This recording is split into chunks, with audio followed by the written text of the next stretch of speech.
Kung nahihirapan ka na magkaroon ng 1,000 na followers sa TikTok, kahit araw-araw ka naman na nagpo-post, baka meron kang namimiss na gawin o kaya naman ay may kulang sa ginagawa mo. Pero don't worry, for sure after mong matapos panoodin yung video na ito, ay mabilis mo na lang maaabot yung 1,000 na followers sa TikTok.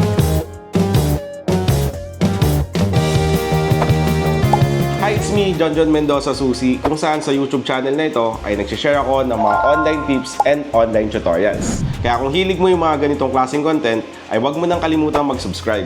So bago tayo magsimula, gusto ko malaman mo na itong isishare ko sa'yo kung paano magkaroon ng 1,000 na followers sa TikTok ay hindi yung mga bots at lalong hindi din yung follow to unfollow. Itong mga isishare ko sa'yo ay yung mga ginawa ko din sa TikTok account ko at ginagawa din ng maraming TikTok creators. So wag na natin patagalin pa. Number 1, ayusin mo na muna ang TikTok profile mo. Syempre una, maglagay ka muna ng maayos at klarong picture mo. Then sa bio ay maglagay ka ng short information kung sino ka at kung anong content value ang isishare mo sa platform. Example ako, kung ano-anong mga online tips and online tutorials.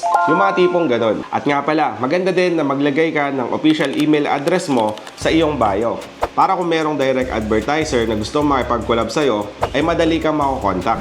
Then number 2, pili ka ng isang niche or category na isishare mo. Maganda sa una na iwasan mo muna yung halo-halong content. Yung tipong sayaw ngayon, quotes bukas, at prank naman mamaya. Mas gusto ni TikTok na focus account lang. Dagdag tip na din, kung hindi mo maisip kung ano ba yung niche or category na gusto mong i-share, baka makonsider mo ang mga niche na to tulad ng tips and tutorials, facts and information, motivation, and technology. Number 3, kapag gumawa ka ng content, huwag mong kalimutan na i-apply yung 3-second rule. Yung 3-second rule, sa unang 3 segundo ng video mo ay kinakailangan na ma-hook mo na agad yung interest ng viewers mo.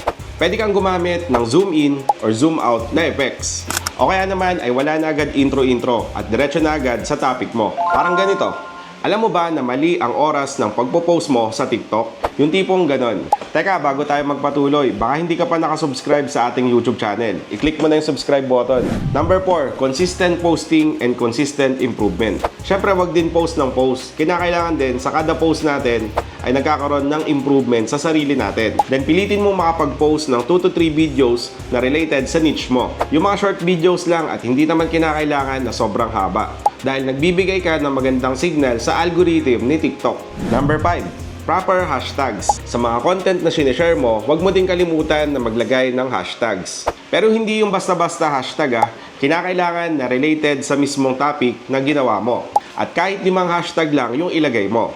Example, first 2 hashtag ay broad, third and fourth hashtag naman ay niche mo or category mo. Then fifth hashtag naman ay yung brand mo. Then number 6, add call to action to your content. Ito, subok ko na talaga ito at super effective. Sa dulo ng mga videos or content mo, huwag mong kalimutan na maglagay ng CTA o call to action.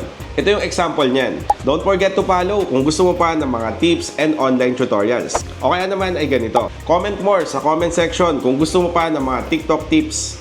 Napakasimple lang pero maniwala ka na super effective ang mga ito. O bonus tip, kapag meron kang video or content na umabot ng 1,000 views, itry mo na gumawa ulit ng parehong format at topic nito. Isang signal kasi ni TikTok yan na nagugustuhan ng mga viewers mo yung content mo. So yun lang mga ka-tutorial, sana'y nakatulong sa inyo yung video natin ngayon. At kung nakatulong sa inyo, ay huwag mo namang kalimutang bigyan ng like. At kung gusto mo pa ng mga ganitong klaseng content, ay i-click mo na rin yung subscribe button. Nga pala, kung target mo din na magkaroon ng 1,000 na subscribers sa YouTube, huwag mo nang palagpasin na mag-subscribe sa ating YouTube channel para updated ka sa mga tips na i-share ko. Teka, kung meron ka nga palang iba pang katanungan, ay pwede ka mag-comment down below at sasagutin din natin yan o kaya naman ay gagawan din natin ng video tutorial. Again, thank you for watching and always remember, never stop learning because life never stops teaching.